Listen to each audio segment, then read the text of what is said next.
Gawa na naman ako ng silo guys, oh, para sa paiyawak. So ito yung lugar niya guys. Diyan, yung malaking puno na yan, sa baba niyan may isang silo dyan para sa labuyo. And then hindi labuyo yung nahuli guys, bayawak yung nahuli. So pinakanawala na natin yan. Tapos yung isa din nahuli, nakawala din doon sa bundok.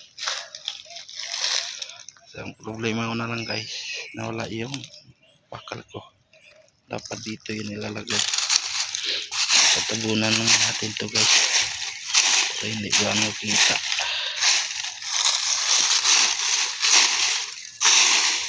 Yan.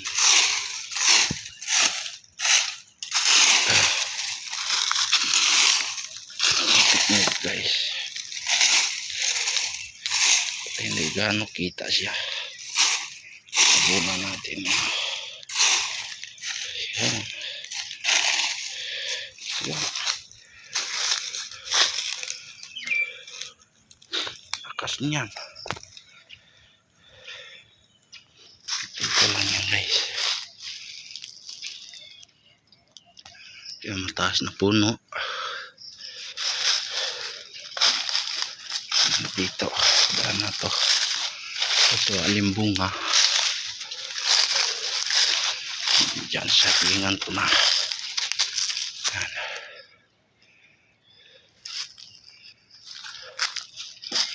Din dito guys, meron din ako dalawa silo dito at tatlo pa.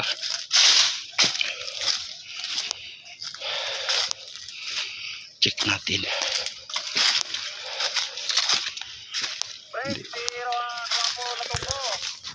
Hindi pa umikas dito. Oh shit.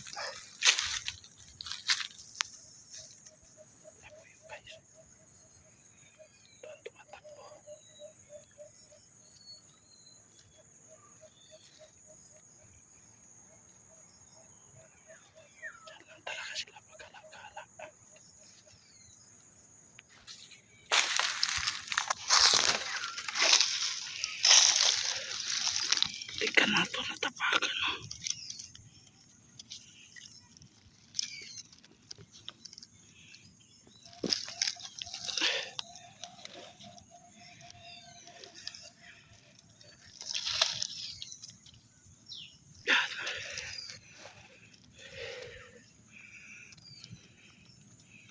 Dapat tulihan mo ito dito.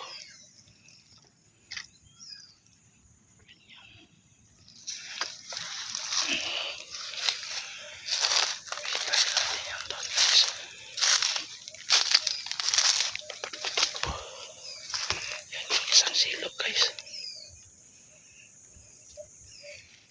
Pa tumatapak.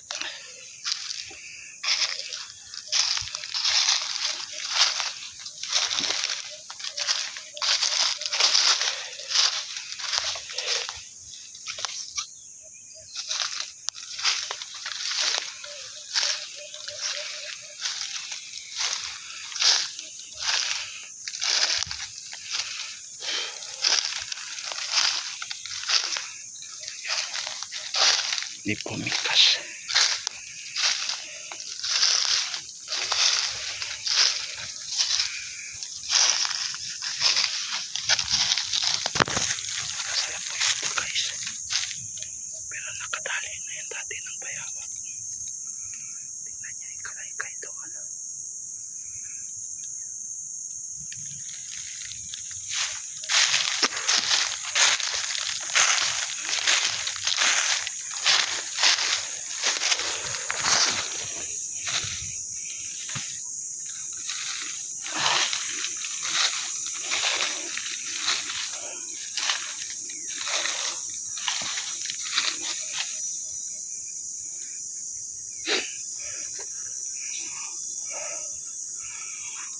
So pasensya guys. Totoo. Doon sa probinsya namin sa Basilan, Hindi ko ito ginagawa. Magsisilo. Naranasan ko lang magsilo doon sa amin. Yung bata pa ko. Pero yung kumayan na, kaya na magdala ng baril. Hindi na silo ang ginagawa ko. Kung hindi, sumasama na ako sa mga nakakatanda doon. Nasanay doon sa gubat. So noon, yung hindi pa ako priority maghawak ng baril. Edad ko is 10 years old. Nakahawak man ako ng baril pero di pa pina-priority. So, panay pangaso namin. Yung mga ngaso ng baboy ramo, usa. So, yun yung kasanayan doon sa amin. Kahit gaano karami yung hunter doon, hindi mauubos yung baboy ramo at usa. Kahit magpasukan yan lahat, halos magsasalubong na lang doon sa bundok na yun. Nagpapangitaan minsan, nag-i-encounter pa. So pag barumbado ka kasi, makabaril ka ng mismong kasama mo na hunter doon. Pero pag hindi ka barumbado, lakang kalaban. So yun yung kinasanayan doon, guys. So doon na tumigas yung buto at lumaki ng gusto. So sakat sa kasanayan na nga. So tumagal na rin ako dito nung may 10 taon. So makikita ko tong bundok na to, guys. Lalo na kung makapagsilo ako dito sa bundok na to. Parang ni-imagine ko lang yung sariwa ng hangin, fresh yung pakiramdam mo, huni ng ibon, kaluskos ng mga dahon, at kung ano-ano pa ang maririnig mo na dito sa area na to sa bundok. Parang na-imagine ko lang siya na parang nandoon lang ako sa amin. Kaya ako tumatagal dito sa trabaho ko na to, dahil pag ako'y nalulungkot, pasok lang ako dito sa bundok na to. Sigurado makapagpapawis tulad na nga nito. Yung mga saging na yan, tanim ko yung lahat. San Fernando, papaya, at kung ano pa na dapat itanim. So ito tinitingnan ko na lang, hinihintay na lang kung kailan magkakaulan. Kung ito magkakaulan, guys, puro to taniman na hanggang doon. Ito nilinis ko na to, papunta ron sa dulo. So itong kahoy na to, papatayin ko na rin yan para gaganda yung tanim dito sa baba. So pag pinapawisan na ako dito at maano mo yung hangin dito, yan. Tulad yan, sayaw-sayaw yung dahon, hangin, fresh na hangin. Kasi dyan bundok pa talaga yan dyan. So marami pa nga wild dito. Hindi man to mauubos talaga, guys, sila, guys, kahit anong gagawin. Dahil ang bundok, guys, kahit gaano karami yan, papasok yung tao. Kumbaga may-ari din yan sila. Lahat yung hayop dito. Kung hindi ka pagbibigyan, hindi ka talaga pagbibigyan. Pero pagbibigyan ka, sabi nga nila, paldo-paldo ka talaga. So sabi nga nila, wag lang mawawala ng pag-asa. Darating din ang ligaya, di ba? kasabihan.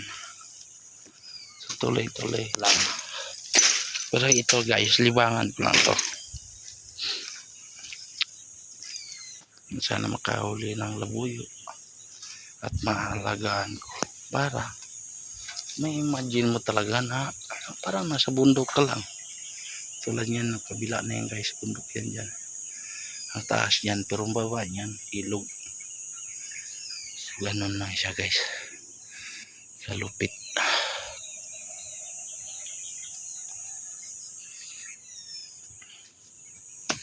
Masaya kasi guys. Pag nasa bundok ka na nanggaling, kahit anong ganda ng trabaho, kahit anong ganda nung kita, hanap-hanapin mo pa rin yung panahon nasa probinsya ka. Balik-balikan mo pa rin ang iyong pinaglalakihan. So kung may kapital lang nga sana guys, ako'y doon na talaga. Pero kailangan pa. At mayroon pa ako pinapag-aral, kapatid ko. Matapos yun, makatrabaho na. Saka ko na ng pag-iisipan yung sarili ko. Kasi ngayon,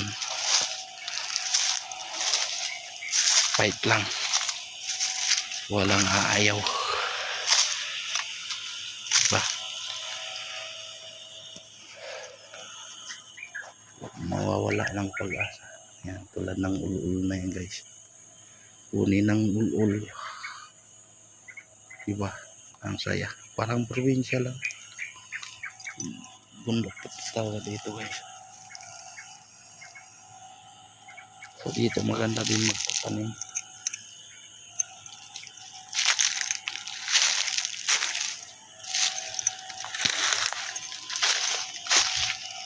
Dito ang dami ko na rin saging dito guys. Ayan, kasarap na mabubuhay ka ba ganito. Pag nabuburing ka, tatanim. So, kaya lilinisin yung tinanim mo. Tulad dito, guyabano na ako. Dito naman nangka. Diba? Lanzones, rambutan, papaya, saging, at kung marami pang iba dyan. Tulad nyan, sabay-sabay na naman. Dalawa, dito.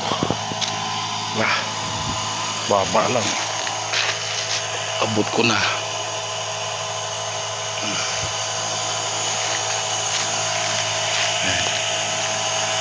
Dalawang araw tanggalin mo na ng puso yan.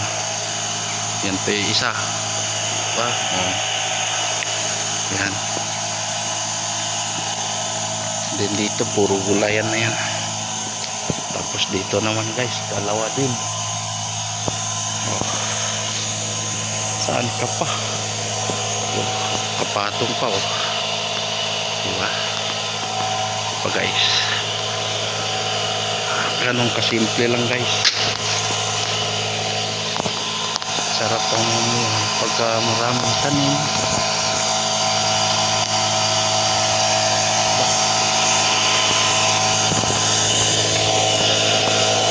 Yan sitawan ko yan guys.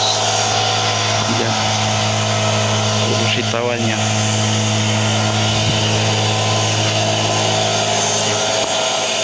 Dito lang guys. Yung post ko. Yan. Ito. Yan yung marang ko guys.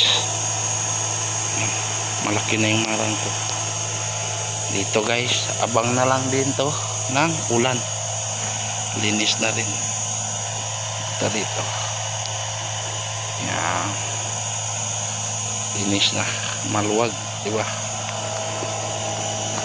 Hanggang dito na lang guys, and thank you for watching. salamat sa lahat nagsusupport. Shout out sa lahat nagsusupport sa aking YouTube channel, tulad ni Sir Bert Windows, Sir Robinson at Buddy Siasi at si Pusakal 05 at si Madam ano pa yun, Lalabs at Runaway.